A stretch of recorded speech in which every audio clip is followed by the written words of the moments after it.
الحمد لله نحمده ونستعينه ونستغفره ونعوذ بالله من شرور أنفسنا ومن سيئات أعمالنا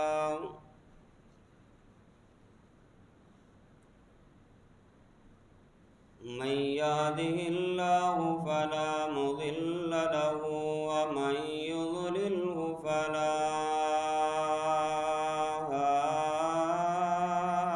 هادي له وأشهد أن لا إله إلا الله وأشهد أن محمدا عبده ورسوله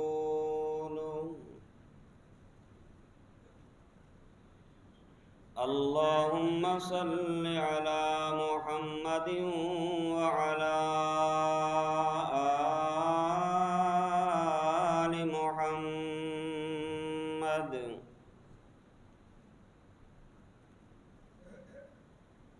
كما صليت على إبراهيم وعلى آل إبراهيم إنك حميد مجيد اللهم بارك على محمد وعلى آل محمد كما باركت على إبراهيم وعلى آل إبراهيم إنك حميد مجيد أما بعد فأعوذ بالله السميع العليم من الشيطان الرجيم بسم الله الرحمن الرحيم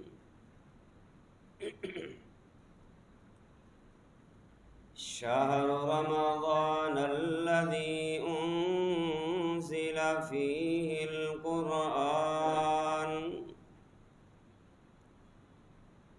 هدى للناس وبينات من الهدى والفرقان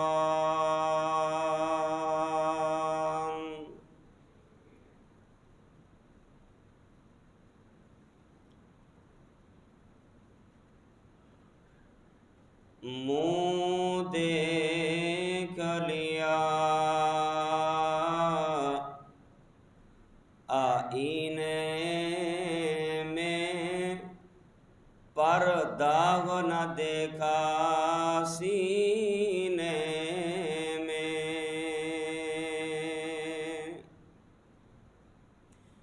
دل ایسا لگایا جینے میں مرنے کو مسلمان بھول گئے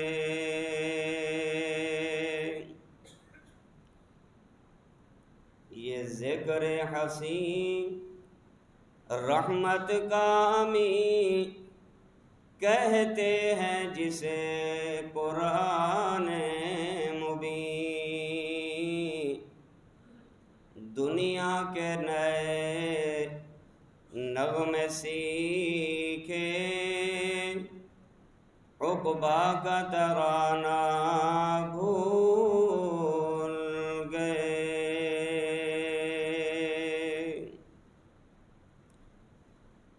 اغیار کا جادو چل بھی چکا اور ہم ایک تماشا بن بھی گئے اوروں کو جگانا بس یاد رہا خود ہوش میں آنا بھول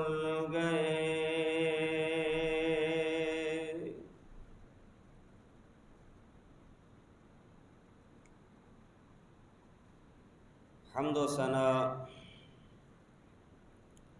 کبریائی، بڑائی، یکتائی، تنہائی، شہنشاہی اور بادشاہی اللہ وحدہ لا شریک کے لیے۔ بے شمار درود و سلام امام الانبیاء خاتم الانبیاء جناب محمد الرسول اللہ صلی اللہ علیہ وآلہ وسلم کی ذات گرامی کے لیے۔ گفتگو کے آغاز سے قبل خواتین کے لیے گزارش ہے کہ فرسٹ فلور پہ آپ کی بائیں جانب دروازہ آپ دیکھ رہے ہوں گے۔ اگر فرسٹ فلور پہ اور سیکنڈ فلور پہ جگہ نہ ہو تو دروازہ کھول کے جامعۃ الاحسان کے جو بڑا ہال ہے اس میں تشریف لے جا سکتی ہیں۔ اور میں دیکھ رہا ہوں کہ مسجد برآمدہ اور ہال بھرا ہوا ہے، بہت سارے احباب اندر آنے کی کوشش کر رہے ہیں، جبکہ میں دیکھ رہا ہوں اندر بالکل گنجائش نہیں ہے کہ کوئی مزید آدمی اندر آ سکے۔ تو میری ادباً گزارش ہوگی کہ جہاں آپ کو جگہ ملے وہیں آپ تشریف رکھیں۔ اوپر بھی جگہ ہے، سیڑھی کے ذریعے اوپر آپ جا سکتے ہیں، فرسٹ فلور پہ بھی سیکنڈ فلور پہ بھی۔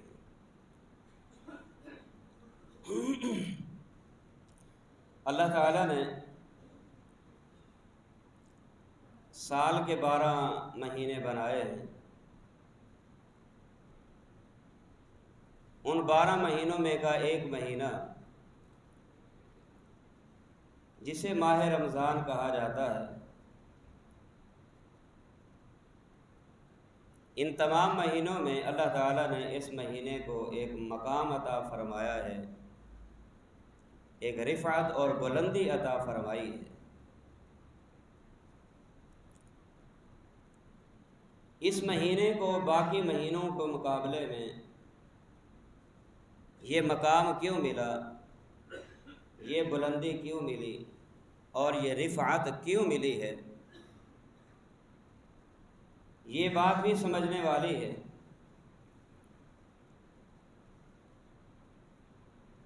خلاصتاً اگر اس کا جواب دیا جائے تو وہ یہ ہے کہ اس ماہ رمضان کو اللہ نے باقی مہینوں کے مقابلے میں اعزاز اور مقام، رفعت اور بلندی صرف اور صرف اسی وجہ سے عطا فرمائی ہے کہ اللہ نے اس مہینے میں، اس ماہ مقدس میں اپنا پاک کلام قرآن نازل فرما دیا ہے۔ ماہ رمضان میں قرآن کا نزول ہوا، باقی مہینوں میں اس کو مقام ملا، اور جس رات میں یہ قرآن نازل ہوا ہے اس رات کو بھی اللہ نے باقی راتوں میں ایک مقام عطا فرمایا کہ لیلۃ القدر خیر من الف شہر، کہ جس کی ایک رات کی عبادت 1000 مہینوں سے بھی بہتر ہے۔ رات تو رات ہے، باقی راتیں بھی ہیں، لیکن اس رات کو مقام صرف ملا تو قرآن کی وجہ سے۔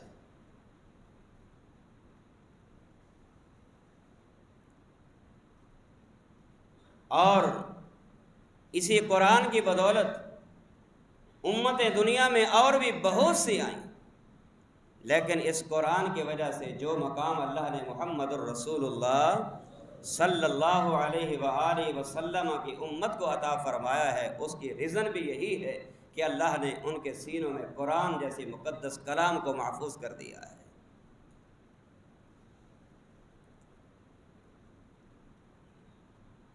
سنن نسائی کی حدیث ہے، اگرچہ بعض محدثین نے اس کی سند پہ کلام کی ہے، لیکن حافظ احمد شاکر رحمہ اللہ نظرۃ النعیم میں اس روایت کو لائے اور انہوں نے کہا اسنادہ صحیح، کہ اس کی سند صحیح ہے۔ روایت یہ ہے سیدنا ابو ہریرہ رضی اللہ تعالی عنہ بیان کرتے ہیں کہ پیارے پیغمبر علیہ الصلوۃ والسلام نے فرمایا ان اللہ تبارک و تعالی فرض صیام رمضان علیکم کہ لوگو اللہ نے تم پر ماہ رمضان کے روزوں کو فرض کر دیا ہے اور وَسَنَنْتُ لَكُمْ قِيَامَهُ اور میں نے تمہارے لیے ماہ رمضان کے قیام کو سنت قرار دیا ہے، لہذا فَمَنْ صَامَهُ وَقَامَهُ احتسابا جو انسان بھی اس ماہ مقدس کی پاکیزہ گھڑیوں کو پا کر رات میں قیام کرے گا، دن میں روزہ رکھے گا، ثواب کی امید رکھتے ہوئے، نتیجہ کیا نکلے گا؟ خرج من ذنوبہ کیوم ولدتہ امہ، اللہ اس عمل کی بدولت اس انسان کے زندگی کے گناہ ایسے ختم کر دیتا ہے گویا کہ وہ آج ماں کے پیٹ سے دنیا میں آیا ہے۔ سبحان اللہ۔ اس روایت کے ساتھ اور بھی طرق ملتے ہیں جو اس کی فضیلت کو اور اہمیت کو اجاگر کرتے ہیں۔ مثال کے طور پہ صحیح بخاری کی حدیث ہے، رسول اللہ صلی اللہ علیہ وسلم نے فرمایا من صام رمضان ایمانا واحتسابا غفر له ما تقدم من ذنبه، جو ایمان کی حالت میں ثواب کی نیت سے روزہ رکھے گا اللہ اس کے گناہ معاف کر دیتا ہے، اور جو ثواب کی نیت سے اور ایمان کی حالت میں قیام کرے گا اللہ اس کے گناہ معاف فرما دیتا ہے، اور جو لیلۃ القدر کو پا کے قیام کرتا ہے اللہ اس کے بھی گناہ معاف فرما دیتا ہے۔ تو یہ وہ اعمال ہیں، یہ وہ چیزیں ہیں جن کے کرنے پر ایک مسلمان مرد و عورت کے زندگی کے گناہ اللہ اپنی رحمت سے معاف فرما دیتا ہے۔ یہ اللہ ہی بہتر جانتا ہے کہ وہ اس انسان کے گناہ تو معاف ہوئے، لیکن وہ گناہ کون سے معاف ہوئے؟ بہرحال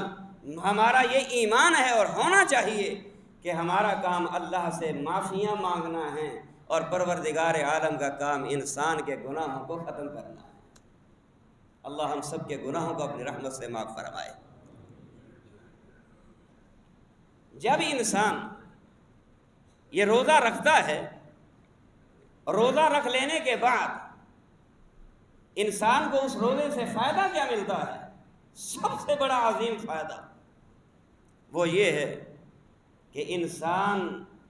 روزہ رکھنے کے بعد اپنے آپ کو گناہوں کی ڈھیریوں سے، اپنے آپ کو گناہوں کے بوجھ سے بالکل ہلکا پھلکا کر دیتا ہے کہ اللہ اس عمل کی بدولت انسان کے گناہوں کو معاف فرماتا ہے۔ مسند احمد کی حدیث ہے،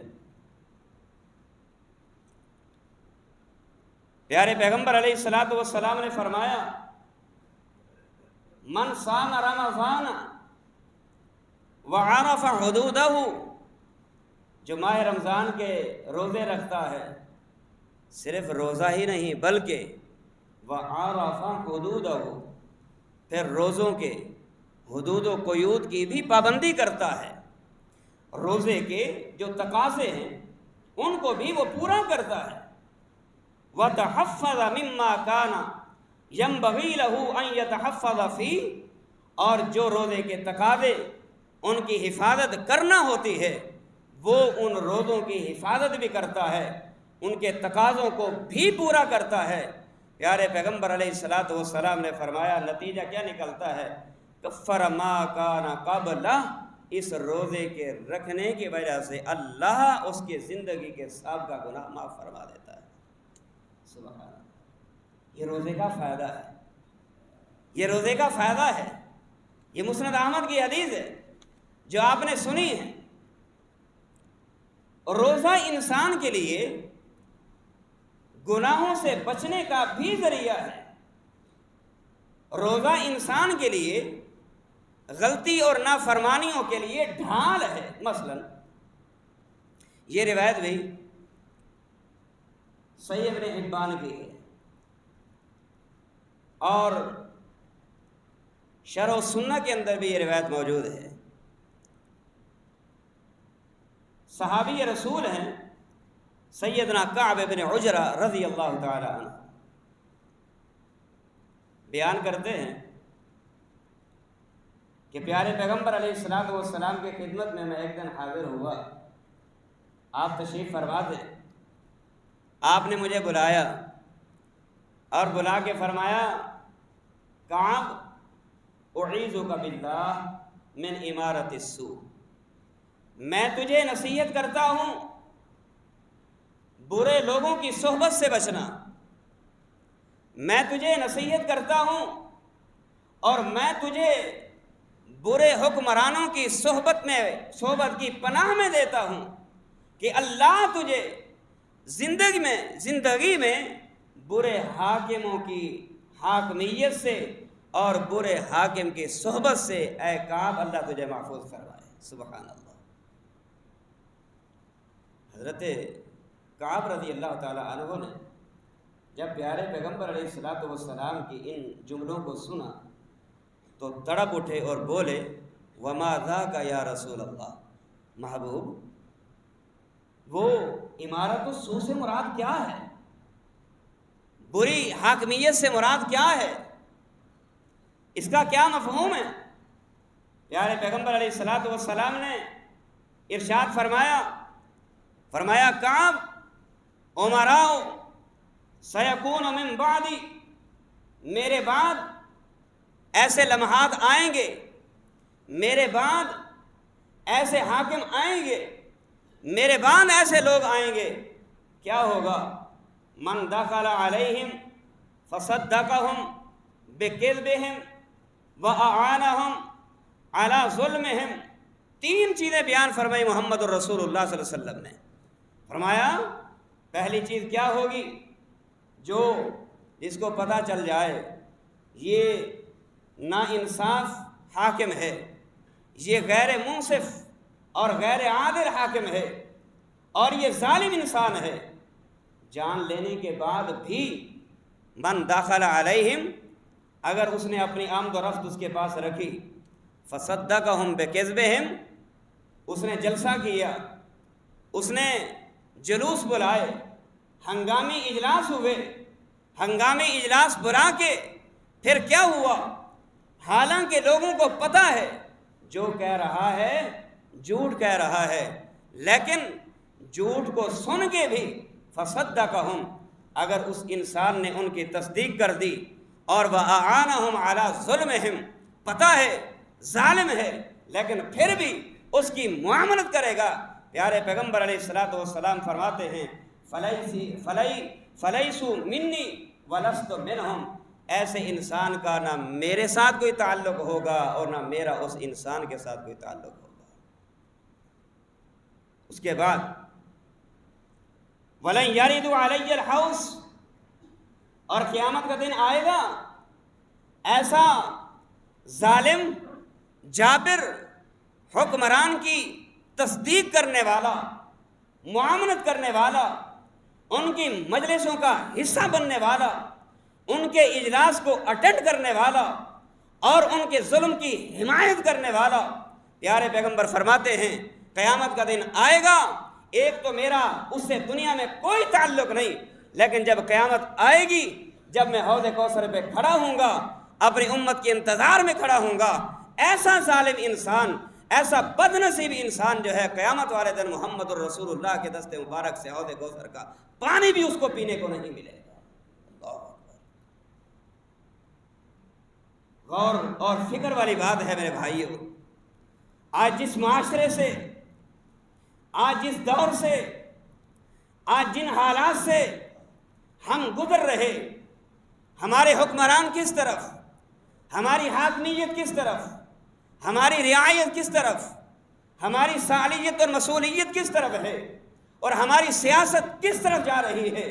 یہ سب کچھ ہم دیکھ رہے ہیں، اور پھر ہمیں پتہ ہے صحیح کون ہے غلط کون ہے، اچھا کون ہے، برا کون ہے، جائز کیا ہے، ناجائز کیا ہے، ہم ان چیزوں کو قطع نظر اس بات کے صحیح کیا ہے غلط کیا ہے ہم یہ دیکھتے ہیں، بس وہ میری پارٹی کا ہے، وہ غلط کہے گا تصدیق کروں گا، صحیح کہے گا تصدیق کروں گا۔ پیارے پیغمبر فرماتے ہیں ایسے انسان کا میرے ساتھ کوئی تعلق نہیں، قیامت کے دن حوض کوثر کا پانی بھی پینے کو نہیں ملے گا۔ اور اس کے بعد فرمایا جو ایسے لوگوں کا سن کر نہ اس کے پاس جاتا ہے، نہ ان کی تصدیق کرتا ہے، اور نہ ہی ان کے ظلم کی حمایت کرتا ہے، آپ فرماتے ہیں اولئک منی وانا منہم، یہ مجھ سے ہے میں اس سے۔ سبحان اللہ، یہ مجھ سے میں اس سے۔ اور پھر واولئک یردون علی الحوض، فرمایا یہی لوگ ہوں گے، قیامت کا دن آئے گا جب میں اپنی امت کو پانی پلانے کے لیے منتظر ہوں گا، اس طرح کے لوگ آئیں گے، میں ان کو اپنے ہاتھوں سے حوض کوثر کا پانی اٹھا اٹھا کے پلاؤں گا۔ اللہ ہم سب کو نصیب فرمائے۔ اس کے بعد فرماتے ہیں، فرمایا کعب یاد رکھ الصلاۃ قربان، نماز قربانی ہے، نماز اللہ کے قرب کا ذریعہ ہے۔ فرمایا والصیام جنۃ، کعب یہ بات بھی ذہن میں رکھ لے، جس طرح کہ نماز سے اللہ کی قربت حاصل ہوتی ہے، اسی طرح روزہ جب انسان رکھتا ہے تو یہ روزہ انسان کو اللہ کی نافرمانی سے دور کر دیتا ہے۔ روزہ رکھ کر بندہ جھوٹ نہیں بولے گا، روزہ رکھ کر غلط بیانی نہیں کرے گا، روزہ رکھ کر گالی نہیں دے گا، روزہ رکھ کر حق تلفی نہیں کرے گا، روزہ رکھ کر ملاوٹ نہیں کرے گا، روزہ رکھ کر کسی کے ساتھ ظلم نہیں کرے گا۔ اگر اس کو کوئی آ کر کچھ کہے گا تو خاموشی اختیار کرے گا، صبر کا مظاہرہ کرے گا۔ پیارے پیغمبر علیہ الصلوۃ والسلام فرماتے ہیں کہ روزہ انسان کو گناہوں سے بچاتا ہے۔ اور اس کے بعد فرمایا کعب یہ بات بھی یاد رکھ والصدقۃ تطفئ الخطیئۃ کما یطفئ الماء النار، جب تک زندہ رہنا صدقے کو لازم پکڑنا، زکوٰۃ دیتے رہنا، خیرات کرتے رہنا۔ کیوں؟ نتیجہ یہ نکلے گا دنیا میں اگر تو زندہ رہتے ہوئے اپنے ہی ہاتھ سے اپنی کمائی سے اگر صدقہ کرے گا، غریبوں کی مدد کرے گا، نتیجہ یہ نکلے گا یہ صدقہ تیرے گناہوں کو اس طرح مٹا دے گا، یہ صدقہ تیرے گناہوں کو ایسے دھو دے گا، ایسے صاف کر دے گا کما یطفئ الماء النار، جس طرح کے جلی آگ کو بجھانے کے لیے جو ہے پانی پھینکا جاتا ہے، جلی آگ بجھ جاتی ہے۔ فرمایا تیرے صدقے کرنے کی وجہ سے اللہ تیرے گناہوں کو بھی ایسے راکھ کر دے گا۔ کوئی معمولی چیز نہیں، اہمیت کی حامل چیز ہے۔ صدقہ میں، خیرات میں، نیکی کے کاموں میں بڑھ چڑھ کر حصہ ڈالنے میں ضروری نہیں آپ سینکڑوں روپے دو، آپ ہزاروں روپے لوٹاؤ، آپ لاکھوں روپے لوٹاؤ، اربوں روپے لوٹا دو، سب کچھ کر دو، ضروری نہیں۔ یاد رکھیے انسان لاکھ خرچ کرے، اگر نیت میں فطور ہے کوئی لاکھ کا فائدہ نہیں۔ اگر 10 روپے خرچ کرے،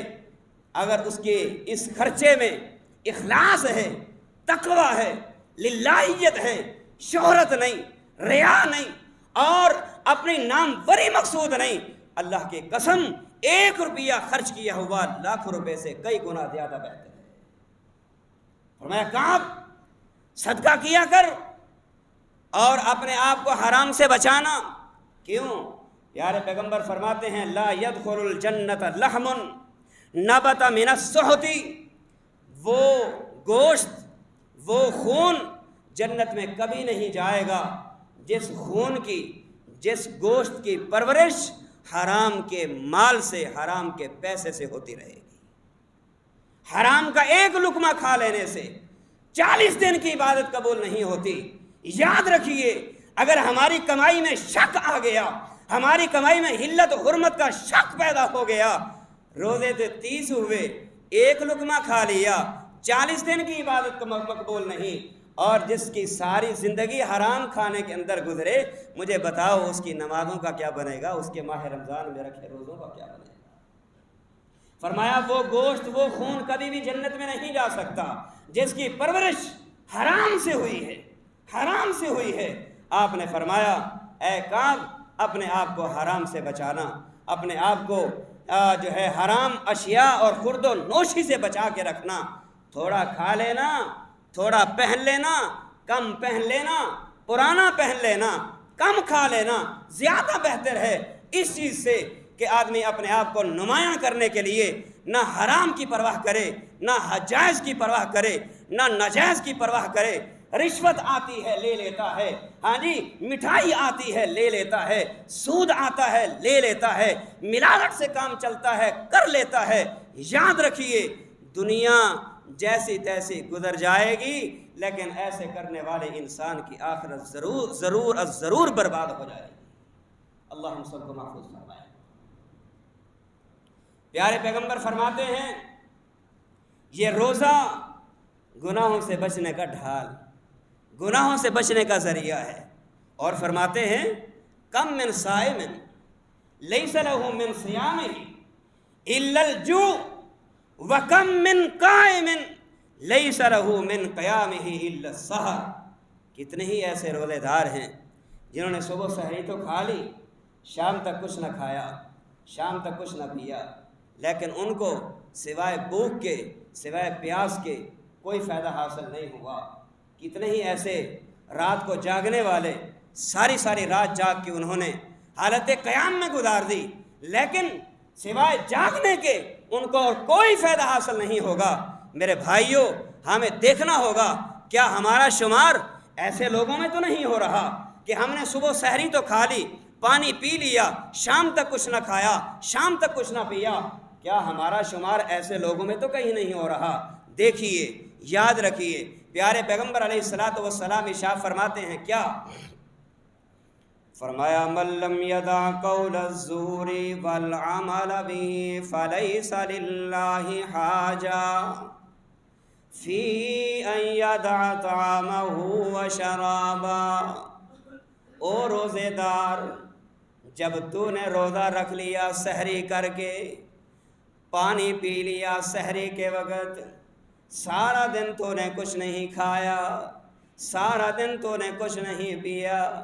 لیکن پیارے پیغمبر علیہ الصلاۃ والسلام فرماتے ہیں روزے کا جو تقاضا تھا، روزے کا تقاضا یہ تھا ہاتھ سے گناہ نہیں کرنا، زبان سے فحش گوئی نہیں کرنی، زبان سے جھوٹ نہیں بولنا، آنکھوں سے ناجائز چیز کو نہیں دیکھنا، اور اپنے جسم پر تو نے کنٹرول کرنا ہے۔ پیارے پیغمبر علیہ الصلاۃ والسلام فرماتے ہیں من لم یدع قول الزور والعمل به فلیس للہ حاجہ۔ جو بندہ کھانا چھوڑ دیتا ہے، پینا چھوڑ دیتا ہے، جھوٹ نہیں چھوڑتا، غلط بیانی کو نہیں چھوڑتا، اور ہیرا پھیری کو نہیں چھوڑتا، جھوٹی قسم اٹھانے کو نہیں چھوڑتا، غیبت گلے شکوے کو نہیں چھوڑتا، جہاں بیٹھا وہاں غیبت شروع ہو گئی، جہاں بیٹھا گلے شروع ہو گئے، جہاں بیٹھا لوگوں کے گوشت پوست کو نچوڑنا شروع کر دیا، ان کے جسم کی بوٹیاں بنانا شروع کر دی۔ پیارے پیغمبر علیہ الصلوۃ والسلام فرماتے ہیں فَلَيْسَ لِلَّهِ حَاجَةً فِي أَن يَدَعَ طَعَامَهُ وَشَرَابَهُ۔ اللہ کو تیرے پیاسے رہنے کا کوئی فائدہ نہیں، اللہ کو تیرے بھوکے رہنے کا کوئی فائدہ نہیں۔ اگر تو اپنے روزے کو مقبول کرانا چاہتا ہے اور تو چاہتا ہے کہ اللہ کے دربار میں میرا روزہ قبول ہو جائے، اگر تو چاہتا ہے کہ روزے والا عظیم عمل اللہ قبول فرما لے، پیارے پیغمبر علیہ الصلوۃ والسلام فرماتے ہیں پھر کثرت کے ساتھ اللہ کا ذکر بھی تجھے کرنا ہوگا، کثرت کے ساتھ عبادت کے اندر بھی مصروف رہنا ہوگا، کثرت کے ساتھ رب کے قرآن کی بھی تلاوت کرنی ہوگی، اور اپنے آپ کو جھوٹ سے بھی بچانا ہوگا، اپنے آپ کو غیبت والی بدفعلیوں اللہ اکبر اس بد کرداریوں سے بچانا ہوگا۔ غیبت خطرناک جرم ہے، اللہ کی قسم غیبت خطرناک جرم ہے، غیبت خطرناک جرم ہے، میں پھر کہہ رہا ہوں غیبت خطرناک جرم ہے، اتنا خطرناک جرم ہے پیارے پیغمبر علیہ الصلوۃ والسلام فرماتے ہیں الغیبت اشد من الزنا، زنا سے بھی زیادہ سنگین جرم غیبت ہے۔ آج مرد بھی اس کو معمولی سمجھتا ہے، عورت بھی اس کو معمولی لے کے ابھی اللہ اکبر کبھی کسی کا گلا، کبھی کسی کا شکوہ، کبھی کسی کی چغلی، کبھی کسی کی شکایت۔ پیارے پیغمبر علیہ الصلوۃ والسلام فرماتے ہیں اگر کوئی بندہ روزے کے حالت میں کسی کی غیبت اگر کر لیتا ہے، کسی کی چغلی کرتا ہے، تو اللہ پاک نے فرمایا میں ایسے بندے کا روزہ قبول نہیں کروں گا۔ اور میرے بھائیو اپنے روزے کی مقبولیت کے بارے میں ہمیں سوچنا ہوگا، روزے کی قبولیت کے بارے میں ہمیں سوچنا ہوگا۔ اللہ اکبر، میں نے جو شروع میں آیت پڑھی اللہ پاک نے کیا فرمایا شہر رمضان الذی انزل فیہ القرآن ہدی للناس وبینات من الہدی والفرقان۔ اے لوگو ہم نے تمہاری رہنمائی کی خاطر، اے لوگو ہم نے تمہاری کامیابی و کامرانی کی خاطر ہم نے اپنے اس کلام کو ماہ مقدس کے اندر نازل فرما دیا۔ عام دنوں میں بندہ قرآن کا ایک حرف پڑھتا ہے 10 نیکیاں اس کو ملتی ہیں، لیکن اللہ پاک نے کیا مقام عطا فرما دیا روزے دار کو روزے کی وجہ سے۔ روزے کی حالت میں ماہ رمضان میں دن میں قرآن پڑھے گا، رات میں قرآن پڑھے گا، اللہ پاک کے ہاں کوئی تیرا کوئی اجر اللہ پاک نے مخصوص نہیں کیا، بلکہ اس کا علم اللہ پاک نے محمد الرسول اللہ صلی اللہ علیہ وسلم کو نہیں بتایا۔ صحیح بخاری کی حدیث ہے، پیارے پیغمبر علیہ الصلوۃ والسلام بیان فرماتے ہیں اللہ پاک نے فرمایا بندہ جو بھی عمل کرتا ہے وہ اس کی ذات تک محدود ہوتا ہے، لیکن الا الصوم انہ لی وانا اجزی بہ، روزہ میرے لیے روزے دار رکھتا ہے اللہ، نماز بھی تو پڑھتا ہوں تیرے لیے، قربانی بھی تو کرتا ہوں تیرے لیے، عمرہ بھی کرتا ہوں تیرے لیے، حج بھی کرتا ہوں تیرے لیے، صدقہ بھی کرتا ہوں تیرے لیے، خیرات بھی دیتا ہوں تیرے لیے، نیکیاں بھی کرتا ہوں تیرے لیے، لیکن روزے کو تو نے کیوں کہا کہ یہ میرے لیے؟ پیارے پیغمبر علیہ الصلوۃ والسلام فرماتے ہیں اس لیے کہ روزہ رکھنے والا ہی جانتا ہے مجھے روزہ ہے، یا روزے دار نے جس کے لیے روزہ رکھا ہے وہی جانتا ہے کہ روزے دار ہے۔ بہت سارے ایسے ہیں روزے دار نہیں ہیں، کسی ایسی مجلس میں جا کر پھنسے جہاں سارے روزے دار تھے، وہاں نہ حقہ ہے، نہ سموکنگ ہے، نہ سگریٹ نوشی ہے، نہ پان ہے، نہ بیڑا ہے، نہ کوئی اور چیز ہے، اب وہ منہ بند کر کے بیٹھا ہے، کیوں بھی کچھ کھا لے نہیں، کیا کہیں گے بھی روزہ نہیں رکھا۔ مخلوق سے شرم آتی ہے، خالق سے حیا نہیں آتا، مخلوق سے حیا آتی ہے، خالق سے حیا کیوں نہیں آتا؟ یاد رکھ پیارے پیغمبر علیہ الصلوۃ والسلام فرماتے ہیں جس کی حیاتی میں رمضان آیا اور اس نے رمضان کو پا کر بھی روزہ چھوڑ دیا، روزہ نہ رکھا، فرمایا زندگی میں احساس کے آنے پر بھی اگر اس ایک چھوڑے ہوئے روزے کو زمانہ بھر قضا دیتا رہے، زمانہ بھر اس ایک چھوڑے ہوئے روزے کی قضائی دیتا رہے، ایک چھوڑے ہوئے روزے کے ثواب کو نہیں پہنچ پائے گا۔ اس قدر ثواب ہے۔ ایک نفلی روزہ بندہ رکھتا ہے، اللہ 70 سال کی مسافت جتنا اس کے چہرے کو جہنم سے دور کر دیتا ہے۔ نفلی روزہ، فرضی روزے کا کوئی اندازہ نہیں۔ آپ نماز پڑھیں کتنا ثواب ملتا ہے کوئی اندازہ نہیں، آپ نیکی کریں کتنا ثواب ملتا ہے کوئی اندازہ نہیں۔ میرے بھائیوں، یہ نیکیوں کا موسم بہار ہے، وقت ختم ہوا چاہتا ہے، یہ نیکیوں کا موسم بہار ہے۔ تڑپ جائیے، تڑپ جائیے، تڑپ جائیے، اپنے اندر ذوق شوق جذبہ پیدا کر لیجئے اور یہ سوچ لیجئے ہو سکتا ہے میری زندگی کا یہ آخری رمضان ہو سکتا ہے میری زندگی کا آخری روزہ ہو، کوئی پتہ نہیں موت کے آنے کا، گھر میں آ جائے کوئی پتہ نہیں، روڈ پہ آ جائے کوئی پتہ نہیں، سوئے ہوئے آ جائے کوئی پتہ نہیں، چلتے ہوئے آ جائے کوئی پتہ نہیں۔ پچھلے دنوں رمضان کی پہلی رات ہے، پہلی تراویح ہے جامعۃ الاحسان الاسلامیہ میں اس سال سند فراغت حاصل کرنے والا ہمارا ہونہار لائق طالب علم شمس الدین مرحوم اورنگی ٹاؤن میں کرنگی سے چلتا ہے، اورنگی میں جاتا ہے، نماز تراویح پڑھاتا ہے، نماز تراویح پڑھا کے واپس پلٹتا ہے۔ 1 گھنٹہ 20 منٹ اللہ کے بندے نے نماز تراویح پڑھائی، نماز تراویح کے بعد درس دیا، درس دینے کے بعد مسجد سے نکلا، بائک نکالی، سٹارٹ کی، روڈ پہ آیا، ابھی تھوڑا سفر کیا تھا، ٹرک کے ساتھ حادثہ ہوا، ٹرک نے وہیں اس کو کچل دیا، اس کی زندگی وہیں ختم ہو گئی۔ میرے بھائیوں، زندگی تو یہی کچھ ہے نا، ماں باپ انتظار میں ہوں گے کہ ہمارا بیٹا عید کی خوشیاں لے کے آئے گا،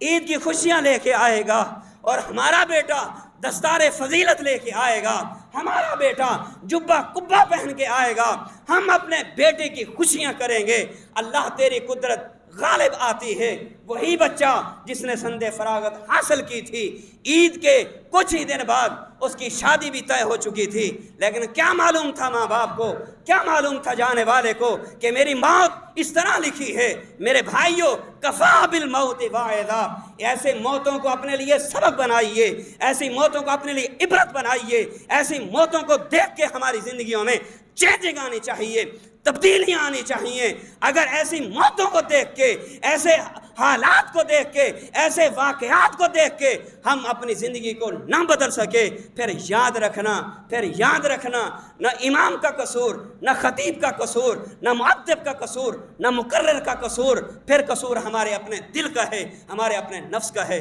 اللہ سمجھنے کی، عمل کی توفیق عطا فرمائے۔